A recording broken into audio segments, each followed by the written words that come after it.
నమస్తే. నేను మీ చెనగాని దయాకర్ని, కాంగ్రెస్ పార్టీ అధికార ప్రతినిధిని. ప్రియమైన తెలంగాణ ప్రజలందరికీ నా యొక్క మనవి.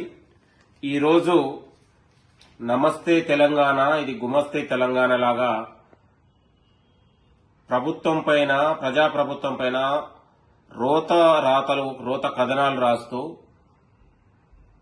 ప్రజల మధ్య విద్వేషాలు సృష్టిస్తూ ప్రజాప్రభుత్వాన్ని పైన కుట్రలు చేసే ప్రయత్నం ఈరోజు కనపడతా ఉంది. కాబట్టి నేను అన్న దాంట్లో నా మాటలు వక్రీకరించి, నేను ఏదైతే నిరుద్యోగుల పేరుతోని కొంతమంది ఒళ్ళు బలిసి దీక్ష చేస్తున్న దాన్ని నిరుద్యోగులు దీక్ష చేస్తున్న దానిలాగా కథనాలల్లి రోత కథనాలు, పిచ్చి కథనాలు రాసి ఇవాళ నిరుద్యోగుల్ని ఒక కుట్ర చేసే ప్రయత్నం జరిగింది. తెలంగాణ నిరుద్యోగులకు నా యొక్క మనవి, ఈ యొక్క రోత కథనాలు రాస్తున్న నమస్తే తెలంగాణ 10 ఏళ్ల కాలంలో తెలంగాణ బాధలను, కష్టాలు, కన్నీళ్లను గుర్తించని ఈ నమస్తే తెలంగాణ ఇది గుమస్తా కేసీఆర్ గుమస్తాగా మారింది. ఇది గుమస్తానే కాబట్టి తెలంగాణ నిరుద్యోగులు ఈ యొక్క నమస్తే తెలంగాణను బహిష్కరించాలని కూడా తెలంగాణలో ఉన్నటువంటి నిరుద్యోగుల్ని కోరుతా ఉన్నాం. తెలంగాణ నిరుద్యోగుల పట్ల, నిరుద్యోగులకు ఉద్యోగాలు ఇవ్వాలనే బాధ్యత రాష్ట్ర ముఖ్యమంత్రి గారు చాలా ఉన్నటువంటి ఆత్మీయతతోని ఆయన ఒక ఆలోచన చేస్తా ఉన్నారు.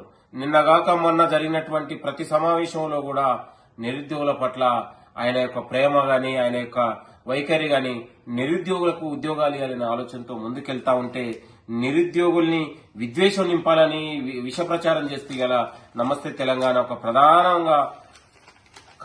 ప్రధానమైన కథనాలు ఈరోజు రాసి ఇలా కుట్ర చేస్తా ఉంది.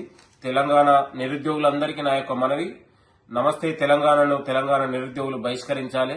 ఆ పేపర్ను కూడా తెలంగాణ నిరుద్యోగులు చదవద్దని కూడా కోరుతా ఉన్నాను. నేనంటా ఉన్నాను అందరికీ, ఇవాళ గ్రూప్ 2 గాని, ఇవాళ అభ్యర్థులకు గాని అందరికీ కూడా త్వరలో ఒక మంచి అవకాశం రాబోతా ఉంది.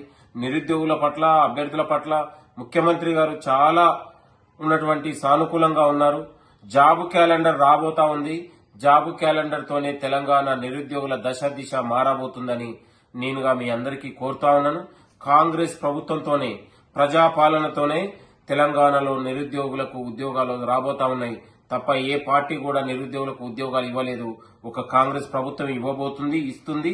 మీరు భవిష్యత్తులో చూస్తారని కూడా కోరుతూ, ఈ నమస్తే తెలంగాణ ఈ రోజు జరిచిన కథనాలను మీరందరూ కూడా ఖండించాలి, దీన్ని బహిష్కరించాలని కూడా కోరుతూ, నేను మీ చెనగాని దయాకర్, ఉస్మానియా యూనివర్సిటీ ఉద్యమ బిడ్డగా, కాంగ్రెస్ పార్టీ అధికార ప్రతినిధిగా మీ అందరికీ మనవి చేస్తూ థ్యాంక్ యూ, నమస్తే.